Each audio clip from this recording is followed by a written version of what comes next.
Asrani Toumbou, bonjour. Bonjour. Vous êtes le premier adjoint au maire de Bandrabois et vous êtes venu sur le plateau ce matin pour clarifier un peu les choses quant au pont de Dzoumogné qui défraie la chronique maintenant depuis un peu plus d'une semaine. Déjà, monsieur le maire, dans un premier temps, cet incendie dans la nuit de vendredi à samedi, vous en pensez quoi en tant qu'élu de la commune ? Alors tout d'abord, la municipalité condamne formellement ce genre d'actes parce que mettre le feu sur le pont de Dzoumogné engendre beaucoup de problèmes parce que déjà c'est la population du Nord qui sera prise en otage. Déjà on est pris en otage par rapport à ce pont. Mettre le feu, ça va encore accentuer les problèmes. On a vu le samedi, on est obligé de faire le contour du Nord, chose que ça devient de plus en plus difficile pour la population. Donc nous condamnons formellement ce genre d'incivilité. Si le pont n'était plus utilisable aujourd'hui, le fait de faire le contournement par Msamboro et par Aqua, c'est un surcoût de temps de combien de temps pour récupérer les voies ça rajoute combien de temps pour revenir au carrefour? Ah ben, pour faire le contour du Nord, ça rajoute 3 fois plus le temps, je pense, en termes de gain de temps. Donc, ça, vous imaginez, ça crée des désagréments inconsidérables. Ouais. Alors, aujourd'hui, on en est où après cet incendie?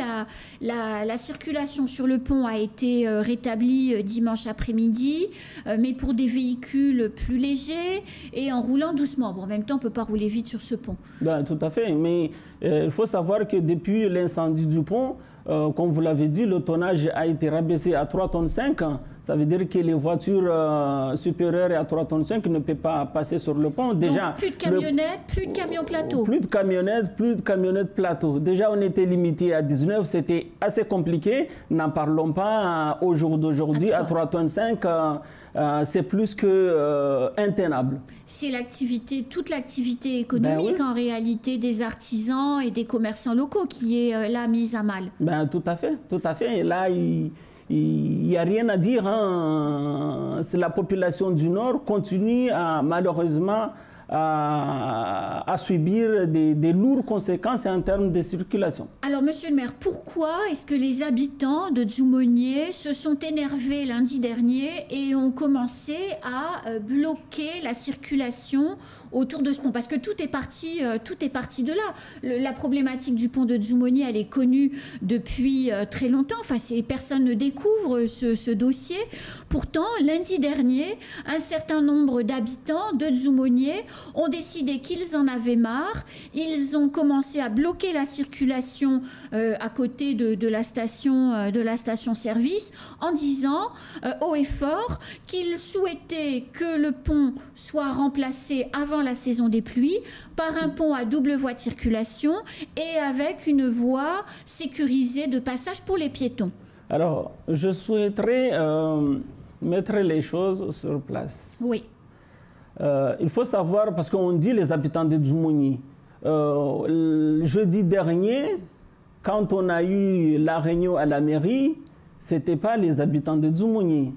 Le blocage a été fait sur le village de Dzoumogné, mais ce n'est pas forcément les habitants de Dzoumogné qui avaient fermé la route. C'est qui alors? Donc j'ai compris que c'était la population du Nord, notamment les collectifs. Il y a des collectifs qui étaient présents, qui avaient bloqué la route, mais quand on dit les habitants de Dzoumogné, c'est comme si ce sont que les villageois de Dzoumogné, alors que ce n'était pas le cas. D'accord. Vaut mieux dire que c'était la population du Nord et les collectifs qui étaient présents qui avaient bloqué la route. Mais ce n'est pas la population de Dzoumogné. Alors vous, et c'est ce que vous vouliez préciser, et vous teniez à le préciser ce matin, depuis que vous êtes arrivé à la mairie en 2020, le dossier du contournement de Dzoumogné et du pont de Dzoumogné est un dossier sur lequel vous travaillez en tant qu'élu régulièrement. Alors, je souhaitais aussi apporter, en tout cas, quelques précisions par rapport à ça. Nous, quand on est élu en 2020, on s'est précipité de voir avec l'ADL pour savoir où est-ce qu'on en est par rapport à ce dossier du pont de Dzoumogny. Qui a été dans votre campagne aussi. Qui a été aussi l'un de nos engagements de campagne. Oui. Effectivement, on a tenu parole puisqu'on s'est dépêché de voir l'ADL pour savoir où est-ce qu'on en était par rapport à ce pont. À notre grande surprise, c'est là où on nous a présenté qu'il n'y avait aucun projet concernant la construction du pont de Dzoumogny. Mais ce qui a été acté, qui était en cours, c'était la déviation de Dzoumogny, c'est-à-dire du carrefour de Dzoumogny Sud en allant en Mtsangamouji. On fait une déviation qui traverse la ravine qui va directement sur la route qui s'appelle Guédajou, de l'autre côté du village, qui en direction de Bandrabois. Et c'était un peu là où vous passiez il y a fort longtemps. Il y a fort longtemps, tout à fait. Mais je tiens à préciser que l'ADL, à moins que l'ADL nous dise autre chose et fait autre chose, mais l'ADL nous dit qu'il y a aucun projet de construction de pont Dzoumogny. Mais on nous a présenté la déviation de Dzoumogny qui est d'ailleurs en cours et que avant-hier, l'ADL nous a promis des débuts de travaux à la fin du mois de septembre. Mais monsieur le maire, il y a un courrier que Mansour Kamardine a reçu lui-même, puisque c'était en réponse à l'un de ses courriers. Il l'a fait circuler sur les réseaux sociaux. C'est un courrier du préfet précédent qui explique que les travaux autour de ce pont vont être terminés en février 2023. Donc, force est de constater qu'ils n'ont pas commencé, donc ils ne risquent pas d'être terminés. Et vous dites que l'ADL n'en a pas connaissance. Il y a quand même un problème, non ? Si monsieur le préfet avait envoyé un courrier en disant que le pont allait construire, pourquoi aujourd'hui le pont n'est pas construit? C'est la question. Et à ma connaissance, nous, on n'a aucune connaissance de ce courrier. Et la preuve aujourd'hui, on est toujours là, le pont il est toujours là, on l'a même pas réhabilité, le pont il est là comme toujours. Donc nous, d'après l'ADN, c'est la déviation. Par contre, on a demandé à l'ADL, en attendant la fin des travaux de la déviation, de nous faire une passerelle piéton pour que les piétons puissent passer, parce que vous voyez aujourd'hui, les piétons sont obligés de passer sur la circulation, c'est hyper dangereux. Hyper dangereux. Moi, franchement, je suis passée vendredi dessus, j'étais en voiture, j'avais une personne à pied à droite, une personne à pied à gauche et j'ai une toute petite voiture. Je me suis dit, oulala, et s'il y avait là un enfant, du coup on ne le voit pas quand on est au volant,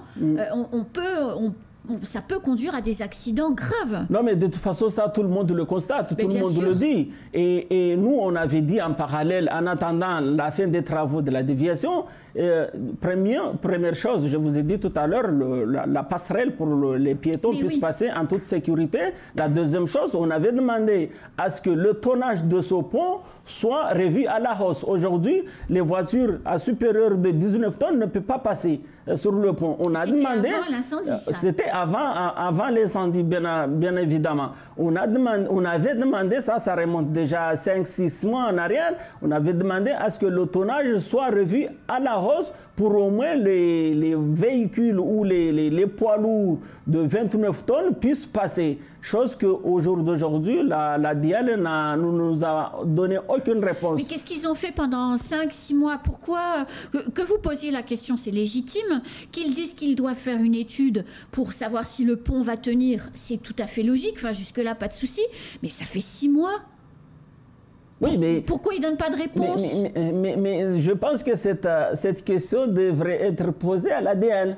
C'est à l'ADL de répondre à cette question. Mais s'agissant de nous, nous demandons à ce que le pont actuel soit sécurisé en termes de piétons, les piétons. On a demandé à ce que le tonnage soit revu à la hausse pour que les poids lourds puissent passer en attendant les travaux de déviation, chose qu'au jour d'aujourd'hui, on n'a eu aucune réponse. Mais je tenais aussi à préciser que nullement la municipalité refuse la construction du pont ou la réhabilitation du pont. Seulement, vous savez, aussi bien comme moi, c'est une route nationale. C'est l'ADIAL qui en est le maître de l'ouvrage. Oui. Donc, c'est à lui de prendre ses responsabilités pour soit construire le pont ou la déviation. Mais d'après les discussions qu'on a eues, je tiens à préciser, parce que ça a été dit sur votre plateau hier que les élus dorment comme on a l'habitude d'indexer les élus depuis 2020. Je peux vous garantir qu'on n'arrête pas d'enchaîner les réunions avec l'ADL pour que ce pont soit fait. Aujourd'hui, l'ADL nous dit qu'il est sur le projet de la déviation. Ce n'est pas un problème, mais la déviation soit faite. L'ADL aujourd'hui nous dit que la livraison de cet ouvrage, la déviation, sera en 2024. Mais à fin 2024, mais nous pensons que ce délai est très long. Donc, on ne peut pas rester comme ça jusqu'en 2024 pour espérer la réception de cette déviation. C'est intenable pour la population du Nord. Il faut savoir que toute l'économie du Nord repose sur Dzoumogné. Là, les commerçants sont obligés de dépoter leurs conteneurs à 100 mètres du village de Dzoumogné. Là, ça engendre beaucoup de frais en termes de transport aussi, parce qu'il faut aller prendre les poids lourds à Longoni et puis prendre un camion à côté pour ravitailler les marchandises. Donc, c'est pas aussi simple que ça. Donc, nous demandons à ce que l'ADL nous dise clairement s'il fait la déviation, qu'elle se dépêche pour faire la déviation. Je tenais quand même à souligner que d'après les échanges qu'on avait eus, l'ADL, il faut interroger l'ADL. L'ADL nous avait promis de débuter les travaux en mois d'avril 2021, chose qui n'a pas été faite jusqu'à ce jour d'aujourd'hui. On a eu une réunion avec les techniciens de l'ADIAL, c'était le 19 mai 2021. On nous avait promis que les travaux allaient commencer à la fin du mois de juin qui s'est passé, mais jusqu'à ce jour, on n'a pas vu le moindre travaux commencer. Entre juin 2021 et juin 2022, vous avez eu des échanges avec eux. Qu'est-ce qu'ils vous ont dit pour ça fait un an. Qu'est-ce qu'ils vous ont dit pour justifier le retard de démarrage des travaux? Alors, le retard de démarrage des travaux, d'après les discussions qu'on a eues, vous savez, tout projet a des difficultés foncières, négociations surtout au niveau de foncier, mais d'après l'ADL, les dossiers, parce qu'il y avait aussi une étude d'impact environnemental qui était en cours. Oui, parce qu'on passe dans le lit d'une rivière. On passe sur la rivière, donc ce qui fait qu'on a eu un peu de retard. Mais en tout état de cause, cette année 2022, d'après la réunion qu'on a eue avec l'ADL à la mairie jeudi dernier, ils nous ont promis le démarrage des travaux en fin septembre 2022. Mais monsieur Toumbou, il y a un conseiller départemental, Alain Sarment, et le maire de Bandrabois, monsieur Fardine, a fait campagne pour Alain Sarment, qui lui se dit opposé au contournement de la commune, enfin en tout cas du village de Dzoumogné, pardon. Il dit que ça va tuer l'économie locale. Et donc il l'a dit, d'ailleurs à notre micro. Donc du coup, c'est un peu confus tout ça. Pour les habitants qui font pas de politique et qui vivent sur place, c'est un peu confus la situation. Entre la mairie qui dit nous on veut le contournement parce qu'on en a besoin pour l'économie, pour tout ça, c'est plus vivable, est-ce qu'on peut comprendre, hein, et de l'autre côté le conseiller départemental proche du maire qui dit que lui le contournement ça va tuer l'économie. L'habitant de Dzoumogné, il doit penser quoi là? Je tiens aussi à préciser que de toute façon, que ce soit la construction du pont ou la déviation, je pense qu'il n'y a personne qui s'oppose. D'accord? Moi, personnellement, quand on nous a présenté le projet de déviation, ça nous a intéressés, bien évidemment, oui. Tout simplement parce que à Dzoumogné, au jour d'aujourd'hui, la circulation dans Dzoumogné, en tout cas le Dzoumogné Sud où traverse la route nationale, la circulation est infernale.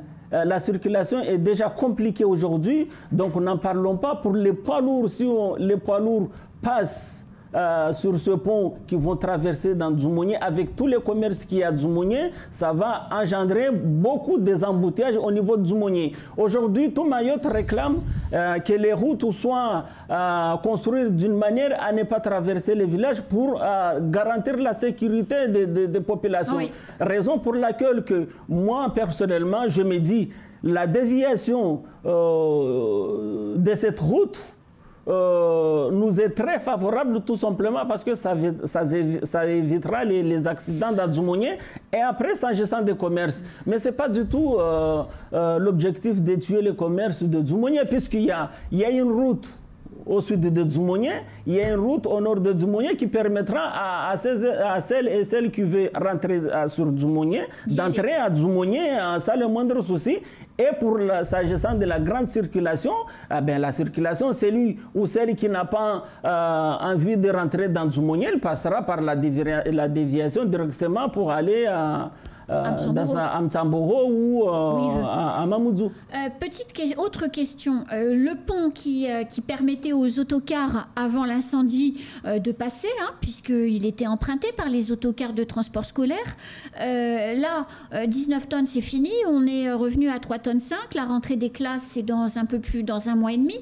On fait comment? Parce que le collège, il est finalement là par rapport à ce visuel. Le collège, il est au bout de la rue, là-bas. Oui, tout à fait. On fait comment? Oui, tout à fait. De toute façon, l'ADL et la préfecture nous a promis que normalement, aujourd'hui, il saura quand est-ce que le CEREMA va venir à Mayotte. Ils arrivent demain. Justement. Vous avez deux ingénieurs qui arrivent demain. Vous êtes mieux renseignés que moi. C'est la venue de ces ingénieurs. Du centre de secours du centre de secours du pont viendront. Ils feront leur analyse, ils feront leur diagnostic, ils verront la suite à donner par rapport à ce contrainte aujourd'hui de tonnage de 3,5 tonnes. Et après, par rapport à cela, par rapport à leur expertise, on saura exactement ce qu'on fera par rapport aux traversées des poids lourds sur ce pont. Merci beaucoup, Monsieur le maire, d'être venu et d'avoir expliqué tout ce que vous nous avez dit sur l'action, effectivement, de la municipalité de Bandrabois autour de ce dossier, avec effectivement un fil conducteur au-delà du pont. C'est tout le contournement et la possibilité de vivre un petit peu mieux quand on habite à l'intérieur de Dzoumogné. Tout à fait. Merci beaucoup, Monsieur le maire. Merci à vous. C'est la fin de ce temps de parole. Tout de suite, la suite de nos programmes.